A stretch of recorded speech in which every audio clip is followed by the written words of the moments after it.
Yay! I got it. Hi! Ayan. Ayan, sabi ni... I think I'm okay now. What a mess. It happens when you're live. Kumusta po kayo? Let me... Okay. Okay, let me start it properly. Hello, magandang gabi. I'm Albine. Welcome to Learning with Albine. That's not a glorious start, but we're good. And yeah, you can hear me. You're able to hear me now. Bruce, my sound is okay and video now? Okay. Yeah, I'm ready. Listening to you. Yes. And yeah, magandang gabi from Ohio, USA. Yes, if you are new in this channel, yes, join the fun. We are learning Tagalog. We want to practice Tagalog. And if you are in Asia, hello, kumusta po kayo? Pilipinas, what? Malaysia, what? Singapore, Japan, are you here with me? Indonesia, and of course maybe Australia is here with us, and of course California, Hawaii, are you here? Yes, and Virginia, hello. Yes, and what? Florida, are you here? And Louisiana, are you here? Yes, and again, this is Albine. I can help you learn Tagalog, and this is Tagalog Conversation. And for the first part of this tutorial, listen very carefully. I'm going to dramatize our conversation for today. Okay, are we ready? Let's start. Okay, listen very carefully. No words, only my sound. And I hope that I'm able to give the right emotion to this story. Okay. And but before the story, let me state our problem statement for today. Question number 1. What is a possible Tagalog conversation when talking about Divisoria shopping? What words and phrases arise when talking about a shopping district? What vocabulary words to remember and to use in your daily Tagalog practice?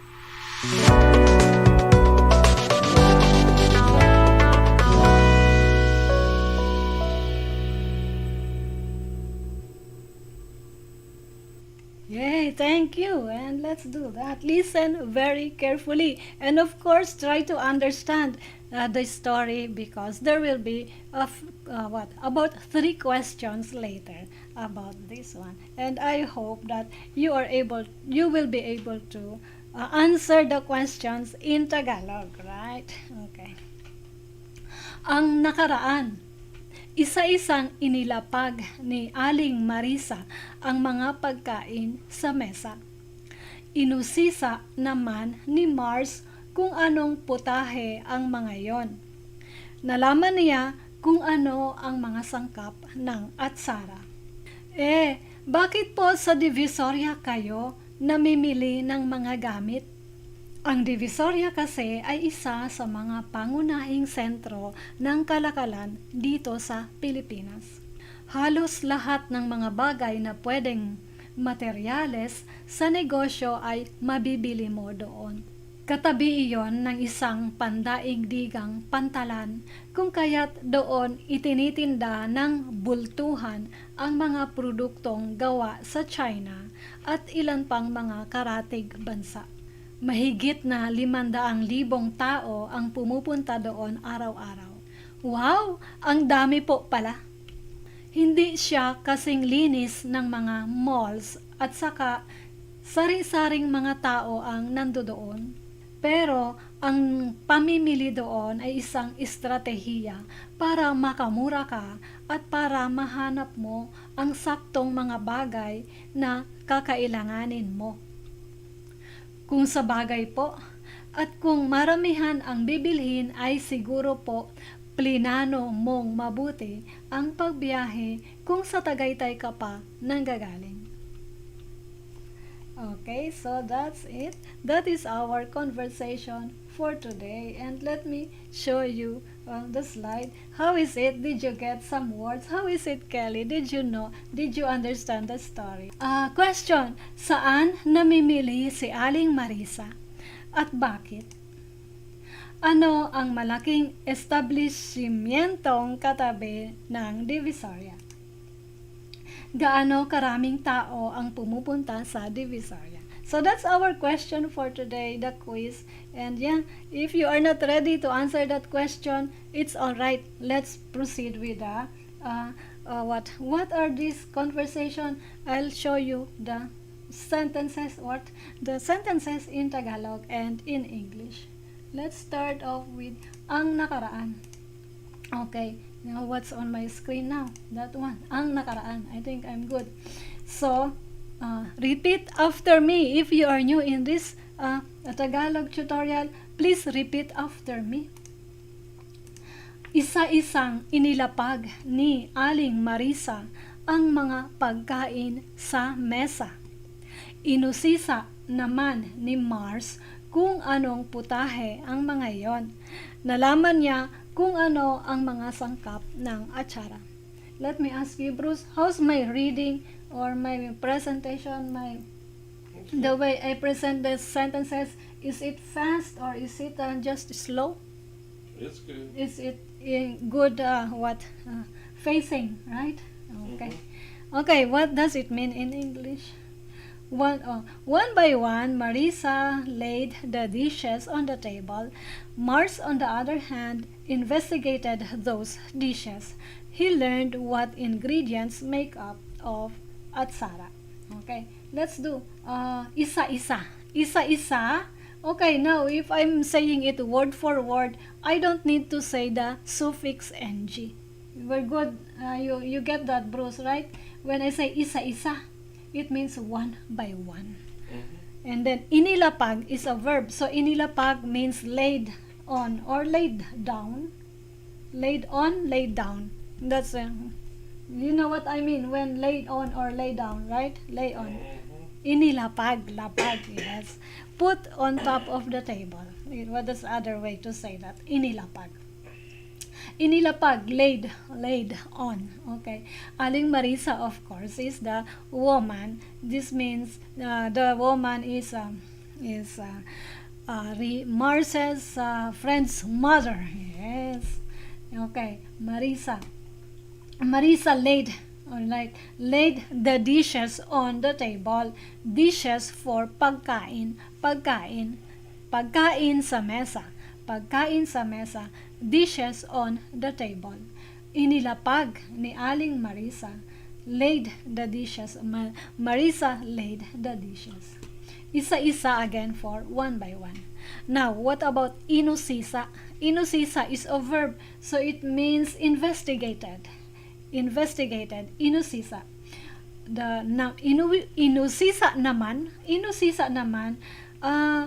investigate. On the other hand, that woman investigated. Oh no, it's Mars. On the other hand, Mars investigated. That's inusisa for investigated, naman for on the other hand, and then Mars is the person doing the action, which is inusisa. Now, kung anong putahe. Kung anong putahe means putahe for dishes here. So putahe. Now I have dishes first and then another dishes. With the first sentence I use pagkain as dishes, and also in the second sentence I use putahe for dishes. So what's the difference between pagkain and putahe? What is the difference on that? Pagkain is just food. Anything like a thing that is edible is food, including fruits, nuts, what else? Food, and rice, and meat, and fish, and vegetables. Those are food. But with putahe, it's the cooked food. Like in other words, it's also ulam, if you know what is ulam in Filipino.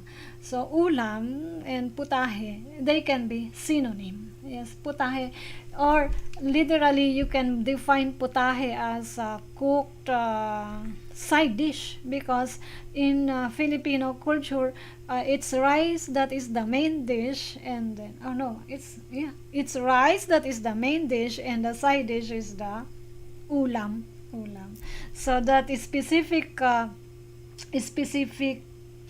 what the way you cook that food is the putahe or ulam. Anyway, I think I talk in a lot anymore. So, putahe is also ulam in short. Okay. Putahe ang mga yon. Those dishes, putahe. What dishes are those? Anong putahe ang mga yon? What dishes are those? So, it's not how you say it in English or how I wrote it in English. So, kung here only connects first idea, which is inusisa ni Mars without naman. Inusisa ni Mars is a complete idea. Connect conjunction, which is kung, and then another idea, anong putahe ang mga iyon. So, one complete statement or idea. Anong putahe ang mga yon? What dishes are those? Okay. Next, let's move on. Nalaman niya. Nalaman means he learned. Nalaman niya. He learned. And then now again, kung. Yes. He learned is a complete statement. And then connect, conjunction, kung. Ano ang mga sangkap ng atsara? So the same pattern as the other one. Anong putahe ang mga yon? Ano ang mga sangkap? So, sangkap for ingredients and atsara is the specific putahe. Yeah, good. Let's move on.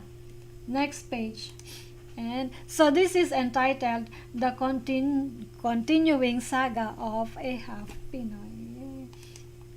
Let's do that.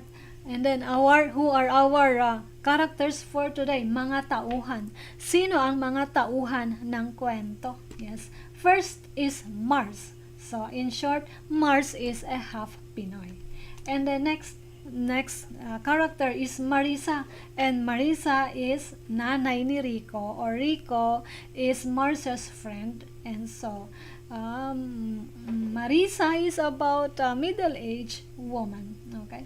Next, okay, and to inspire you of our presentation for today, this is the picture of Manila, and we are in the Chinese arc that because somewhere in Divisoria it's close to Chinese community or residences, businesses for Chinese people. Yes, Chinatown is a good term. Yeah, let's move on. And then yes, again, I'm Albine, and we are on Instagram also, and we are also on Facebook. Yes, and early on, please hit the like button. Yeah, thank you for the likes. Yes, and let's proceed with our Tagalog words and phrases or statement for today, or Tagalog conversation as a whole. Mars, what did Mars say? He opened this segment for today. Bakit po sa Divisoria kayo namimili ng mga gamit? Okay, again, repeat after me. Bakit po sa Divisoria kayo namimili ng mga gamit? What does it mean in English? Then, so is just like a kind of expression. It just gives precise emotion to your statement. And so it can be said like then in English. Then why do you? Bakit? Bakit for why? Bakit po sa Divisoria? In Divisoria. Why in Divisoria? Kayo, for you, namimili, shop ng mga gamit, for nang. So the use of nang here is for, but it's not always for, because nang sometimes in, on, or at. Yeah? Same thing with sa. Sometimes it can be in, or, and at. Right? Namimili ng mga gamit materials. So gamit, literally gamit means things or stuff, things. So mga gamit, things, plural. The marker or the particle mga indicates that the next noun is a plural. Yes, materials, mga gamit. let's proceed. Or let me say it again. Bakit po sa Divisoria kayo namimili ng mga gamit? Okay? What is the answer? This is Marisa or Aling Marisa. Okay. Ang Divisoria kasi ay isa sa mga pangunahing sentro ng kalakalan dito sa Pilipinas. What does it mean in English? Divisoria is one of the top commercial centers, it must be plural here, in the Philippines. Okay? Ang Divisoria. Ang can be said like the Divisoria. So, ang is a marker to your subject. The subject of your statement here is Divisoria. Ang Divisoria. Kasi literally means because. Because the question is why? Because Divisoria is blah. Okay? Divisoria. Kasi for because here. And then of course, I just connects ang Divisoria because Divisoria is, and then I is the connector for your reason. Yes, you're talking about Divisoria.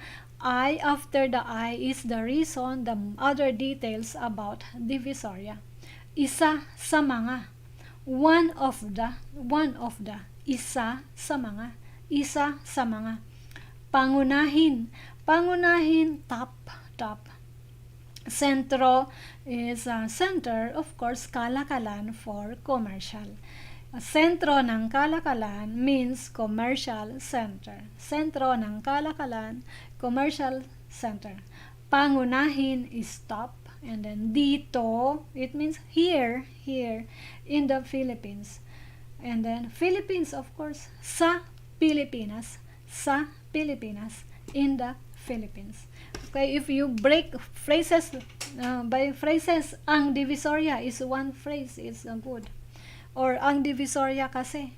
And then isa sa mga pangunahing sentro is another phrase you want to remember.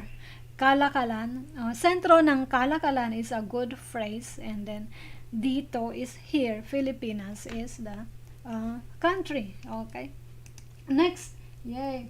And let's do, feel free to ask questions or yes, ask question please, so that I'll be more livelier here.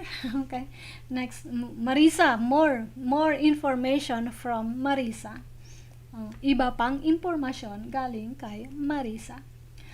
Repeat after me.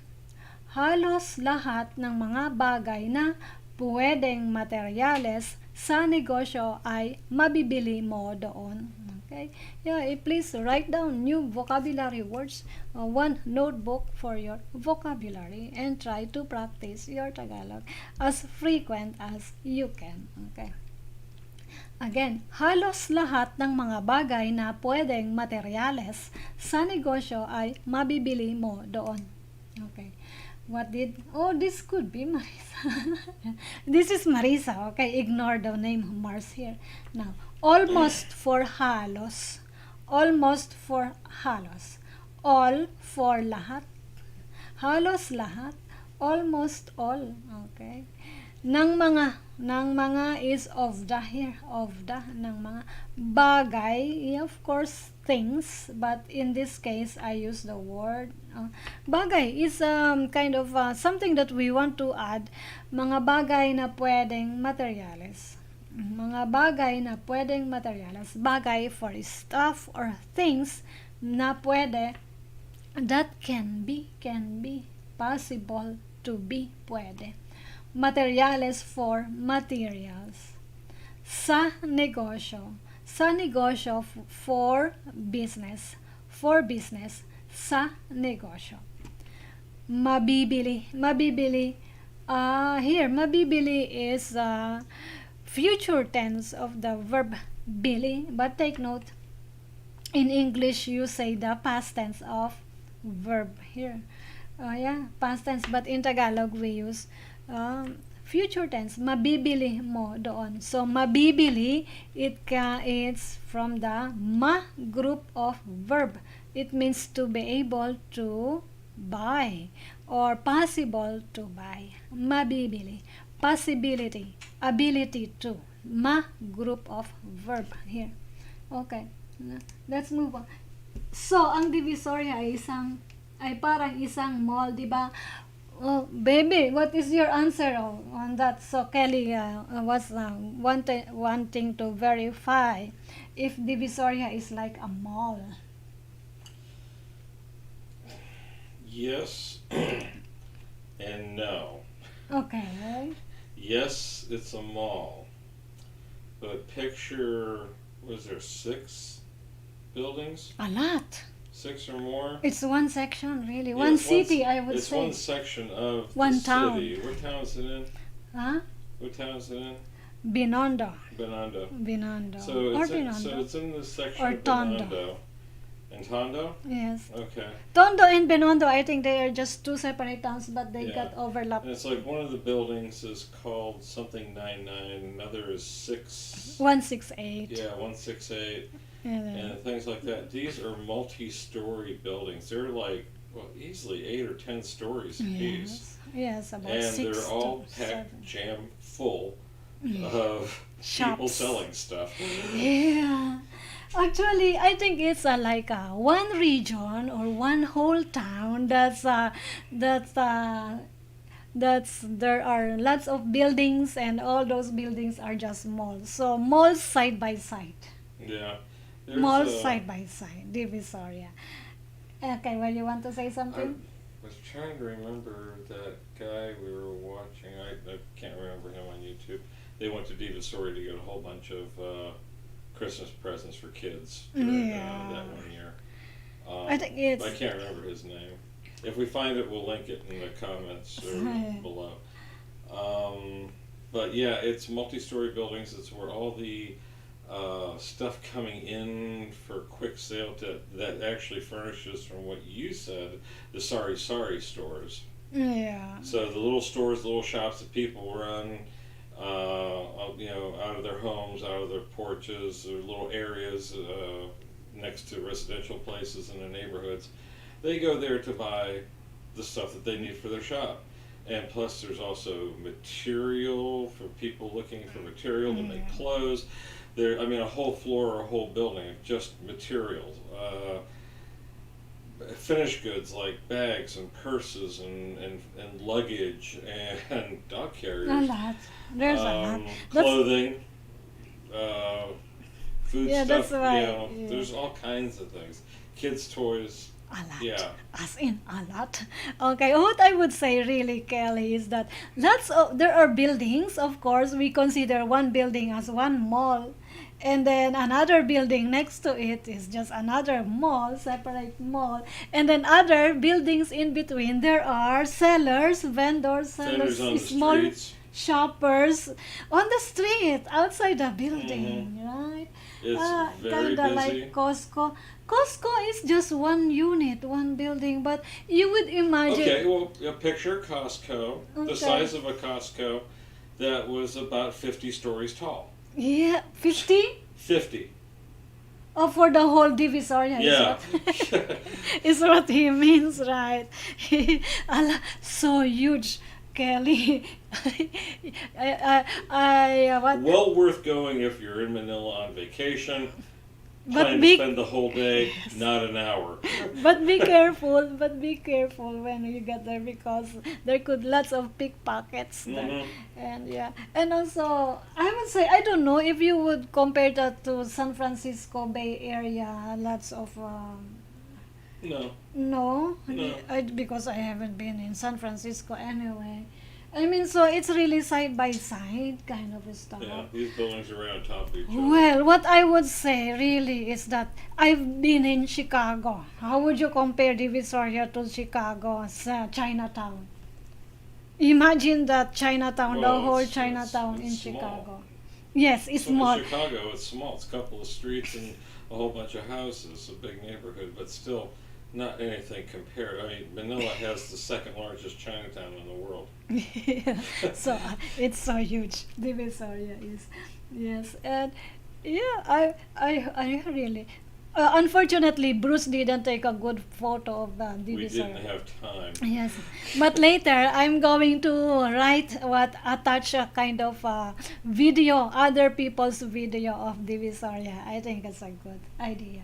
to put it down in the description, reference to what Crypto Tracker Divisoria had a is. walking tour of Divisoria. Okay, let's take note Yeah. of that. I'll put it there. And when you get to Kelly, when you get to Saturday coaching call, I'm going to show you some videos and also on our one-on-one. Yeah. Okay, let's proceed.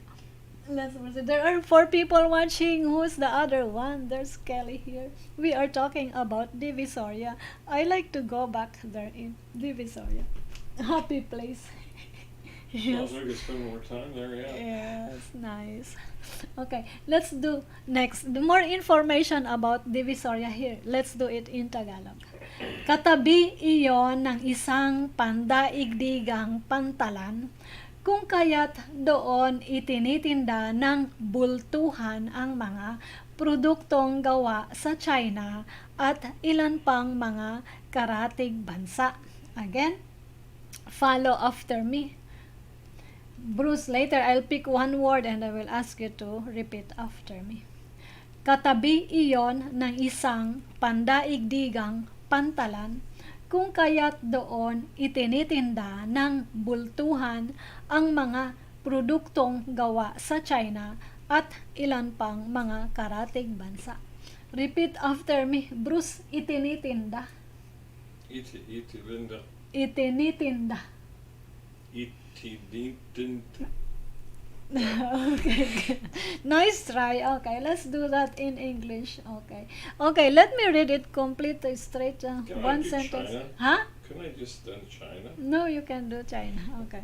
It is next to an international port. That's why it is where goods from China and other neighboring countries are sold for wholesale. Yes, that is a good keyword on Divisoria.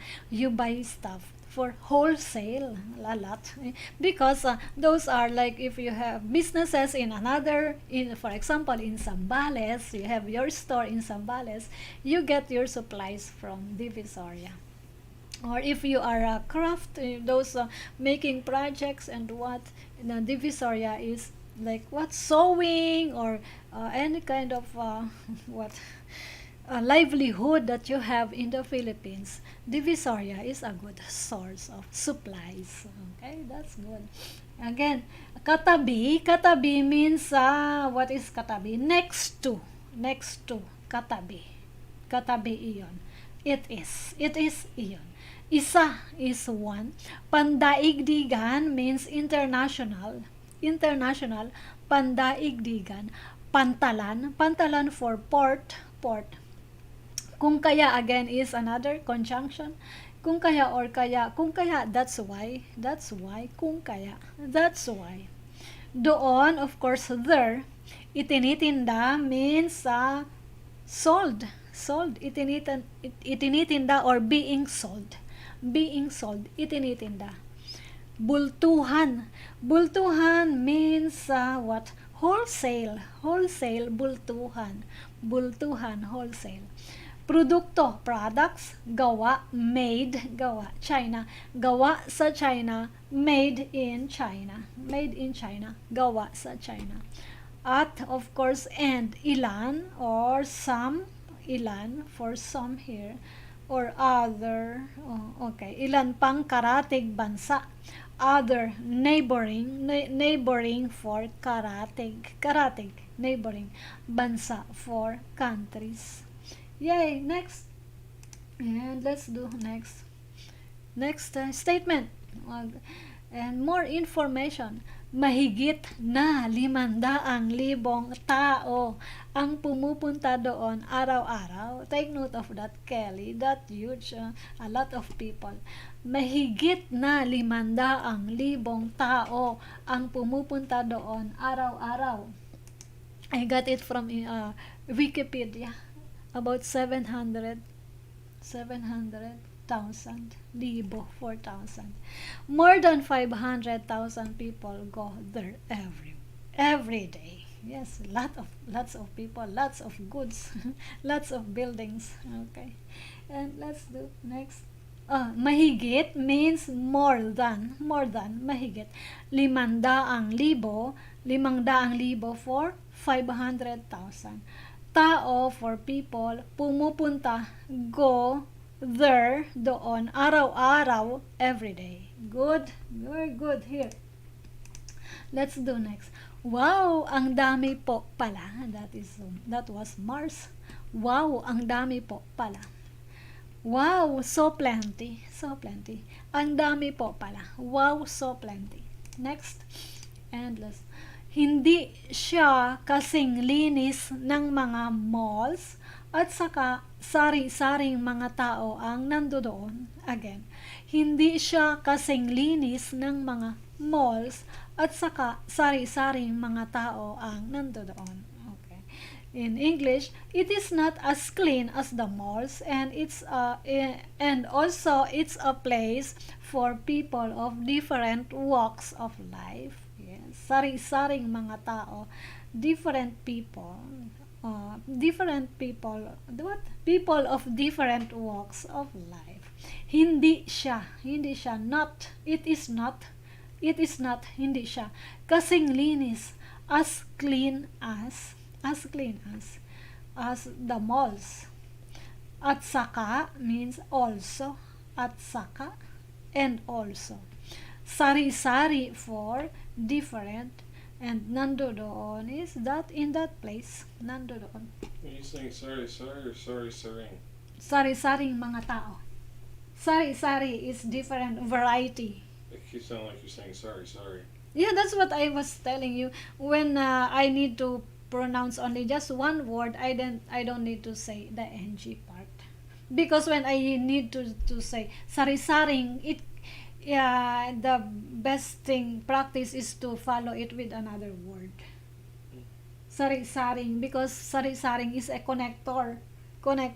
So if I have to say sari-saring, it's incomplete. It's like a bridge without the other end. And that's a callback, folks. What is the callback? It's a callback to an earlier lesson. Yeah, I told you that the first page already, right? So that's why I need to say sari-sari only, just for the words, the word, for you to remember it. And also when you want to look up on dictionary, good luck on dictionary or Google to, yes, of course it's nice to just look up one word on Google, and most likely translation can be okay. Sari-sari means variety, like sari-sari is store, sari-sari store, sari-saring tindahan. Yes, sari-sari store. Yes. Okay, next. Let's do that. This part now. Pero ang pamimili doon ay isang estratehiya. Can have S here, estratehiya, because there's no estratehiya. I like this. Estra. ESRS. Yeah, that one. Yeah. It's a borrowed word from either Spanish or English. So, there must be one vowel before the S. Yes. Ang pamimili doon ay isang estratehiya para makamura ka at para mahanap mo ang saktong mga bagay na kakailanganin mo. Okay. What does it mean in English? But this is a strategic shopping place to find cheaper goods and right materials that you may need. Pero for but, this is that, this is, you cannot really translate a word per word in order. Yes. Pamimili, shopping. Doon is that place, shopping place. Pamimili doon. Isang estratehiya. A strategy. Isang estratehiya. A strategy. But in English, you say it like strategic shopping place. I think my English is good here. Huh? Is it good in English? Strategic shopping place. Yes. Isang estratehiya. Estratehiya para makamura. Makamura means to find. Makamura, to be able to get cheaper goods, to be able to buy goods at lower rate makamura. Makamura, yes. So it's not right to say, the way you say to find cheaper goods.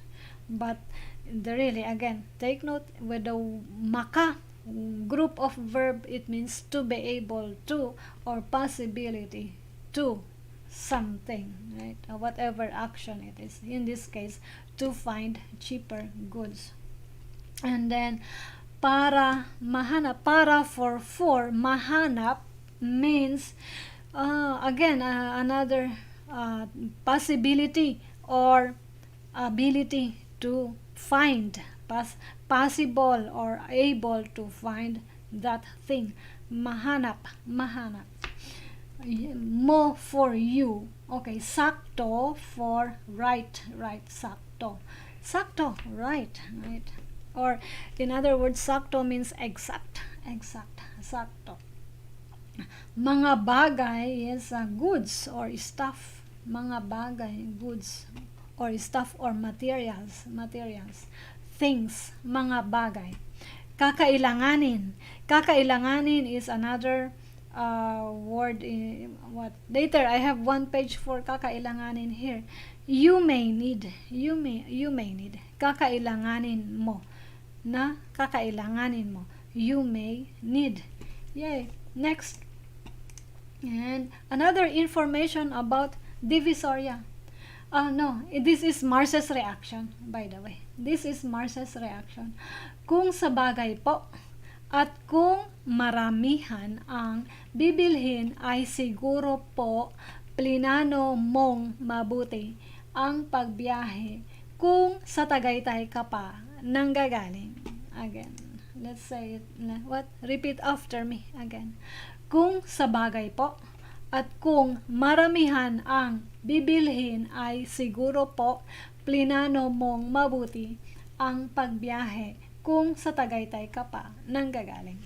Now, one word or phrase by phrase. Kung sa bagay, that means kung sa bagay is an expression like you're agreeing or you found out, you just found out. In other words, it's the same expression when you say, I can see that. I can see that. It's not literal translation, but the emotion is the same, right? The reaction can be the same as that. I can see that. Kung sa bagay po. Kung sa bagay po. And then, at kung, and if, or and when. Maramihan for bulk. Bulk here. Maramihan, bulk. And then bibilhin again for shopping or bibilhin something that you're going to buy. Siguro, maybe for siguro. Plinano means planned. Plano is the root word, and then of course plano is the root word, and plinano is past tense of plano. Yes, planned. Plinano. Your trip, biyahe. Your trip, biyahe mo, or pagbiyahe. Mabuti ang pagbiyahe. Plinano mong mabuti ang pagbiyahe. Pagbiyahe has become a noun here. Noun, because you see, the ang is always, or most of the time, followed by a noun. Right? Kung sa Tagaytay, if, here, kung is if. Sa Tagaytay, if you're coming from Tagaytay, nanggagaling, coming from Tagaytay, sa Tagaytay ka pa nanggagaling, or nanggagaling ka pa sa Tagaytay. Okay. Repeat after me or listen very carefully how a native speaker may say this line. Kung sa bagay po, at kung maramihan ang bibilhin ay siguro po plinano mong mabuti ang pagbiyahe kung sa Tagaytay ka pa nanggagaling. Yay, next. Let's do next. Marisa, oo, tama ka. Okay. Namimili ako doon 3 o 4 na beses sa isang taon.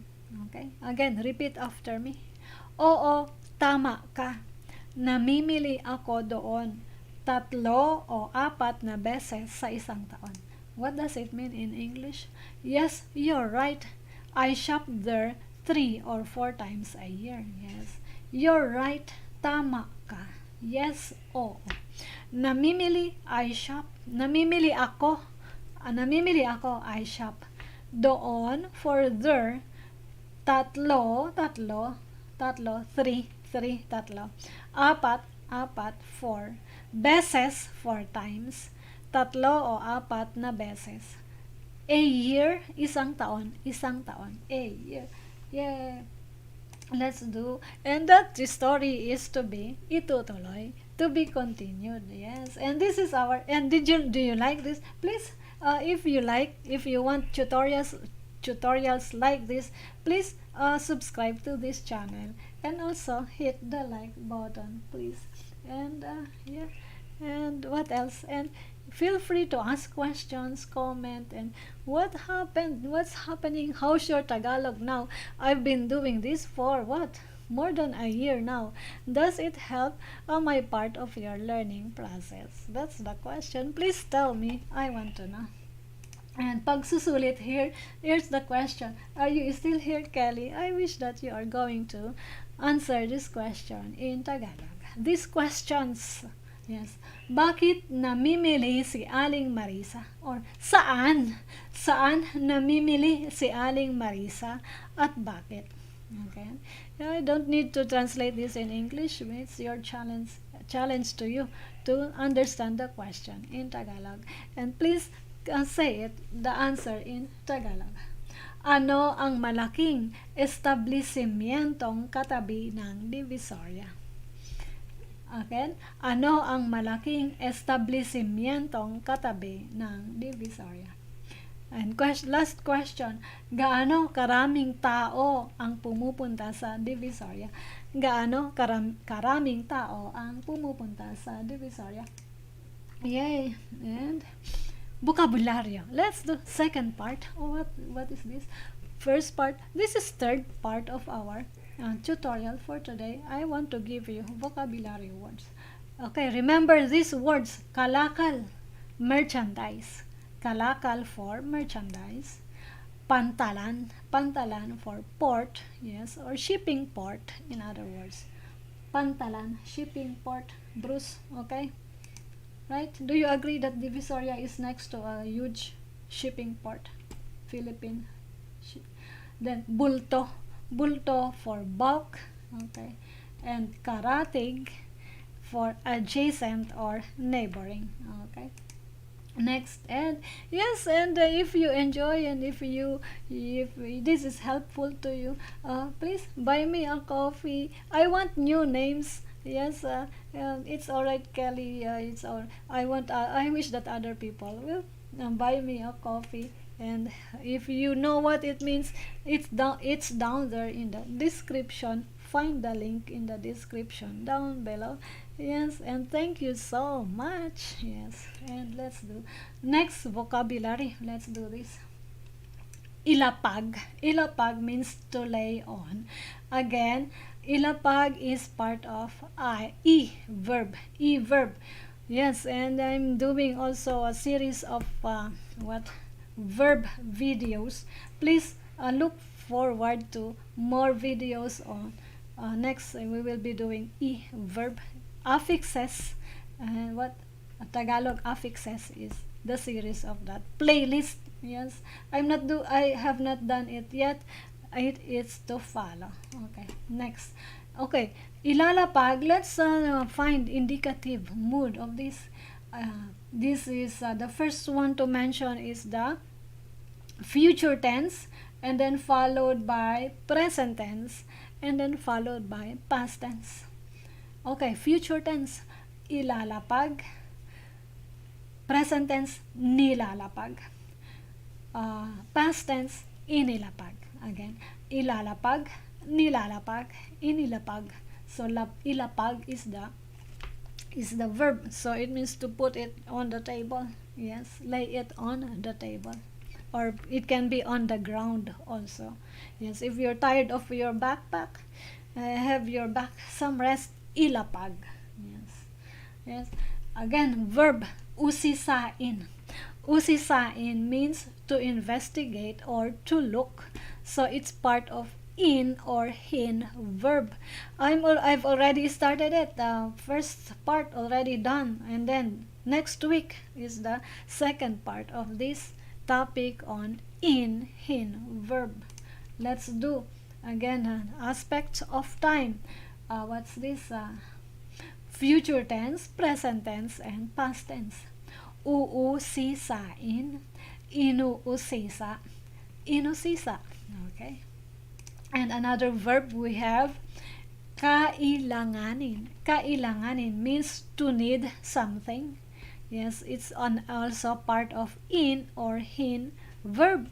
Yes, I've already started last week's episode and find it there. Then also there's list on root words and affixes here. And this episode is about Tagalog Conversation. So we are updating two playlists. One is Tagalog Conversation and the other is root words and affixes. Okay, this is future tense, present tense, past tense. Kakailanganin, kinakailangan, yes, kinailangan. Okay, yes. Nandito po ako, sa palagay ko nakakatulong ang lessons kasi parang real life conversation. Yay. So gusto ko malaman kung paano gamitin ang mga salita at saka phrases. Yeah, yes, the conversation, right? It's what? It's very important. It's an A-OK content for tutorials like this. That's why I need more inspiration on what topic or what specific topic, tiny what topics to write. Yeah, tell me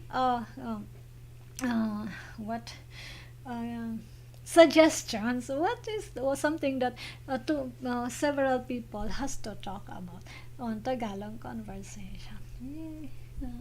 Okay, Bruce, any question on this reaction? Yeah, and let's do next. What else next? Yes, phrases this time. Let's do phrases. Okay, sentro ng kalakalan. Sentro ng kalakalan means commercial center. Sentro ng kalakalan.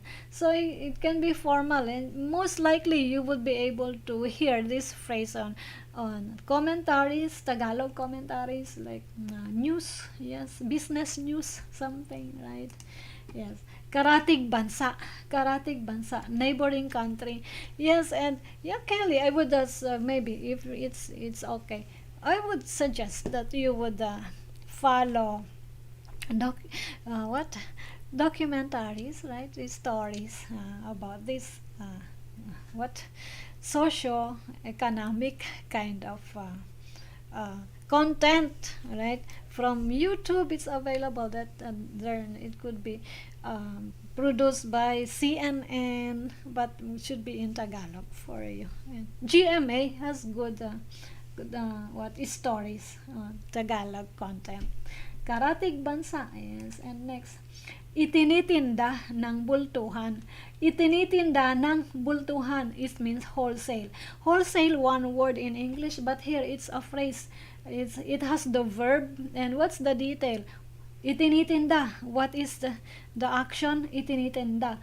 What is something that's to be sold or being sold? Ng bultuhan. But bultuhan here is an adjective. Itinitinda ng bultuhan ang mga sapatos. Itinitinda ng bultuhan ang mga laruan, toys. Itinitinda ng bultuhan ang mga tela, fabric, tela. Okay. Meron din basket. If you are wedding, like giveaways for wedding, there are little baskets there that can be decorated later. Yes. So raw materials that for your crafts and activities. Itinitinda ng bultuhan ang mga baskets. Yes. What else? Kasing linis. Kasing linis means as clean as. As clean as. Yay. And yes, and I think my content for today is done. No question, Bruce. And this is our inspiration. Thank you, Bruce, for your pretty pictures of what this is. Actually, this is not in Divisoria, but similar, close picture of Divisoria. Actually, this was taken in Quiapo, so close to another what town next to Divisoria. But this is what you would see, Kelly. Street of Divisoria. I think the mayor has started cleaning it up a little bit. But just in case you will be there, especially without COVID, right? You would imagine people are always around and shopping and selling. Yes, and even if there's building and you are able to find goods inside a building, still people sell outside. These are what people who are like entrepreneurs of smaller capital. Yes, smaller capital people, or hustling day by day kind of people. But yes, shops like this, big smaller shops, bigger shops, yeah, all around in Divisoria. Okay, ang galing ng presentation mo, maraming salamat, walang anuman. Kelly, I enjoy being with you. I miss you on a Saturday. Let's and also I want to chat with you on Messenger. Okay, I have question on Messenger. You didn't reply to my question. Yes, my question is, when is your next availability? Tell me so I can reschedule our meeting. Yay! And also, when will be our next meeting with Emily for July? Yes, I want to know that. And let's do that. And what's next? Wrap up now. You're given a possible Tagalog conversation about Divisoria shopping. And you're given words and phrases related to information on a shopping district. Yes. You're given vocabulary words to remember and to use in your daily Tagalog practice. Yay! And no question. Let's do our closing remark. We're good. We're good. Yes. And yes, it's exactly 10 o'clock my time, and it should be less than 1 hour. But we're good now. And I will see you tomorrow on Saturday coaching call. And next week again. Next week will be root words and affixes, a little bit of grammar. Yay. And I'm sending love, healing, protection, light, joy, peace your way. Maraming salamat po. Magkita tayong muli. Yes, and yes, you find it helpful and you're saying thank you. Walang anuman. Mag-ingat po kayo. Magandang gabi, Amerika. Magandang umaga, Asia.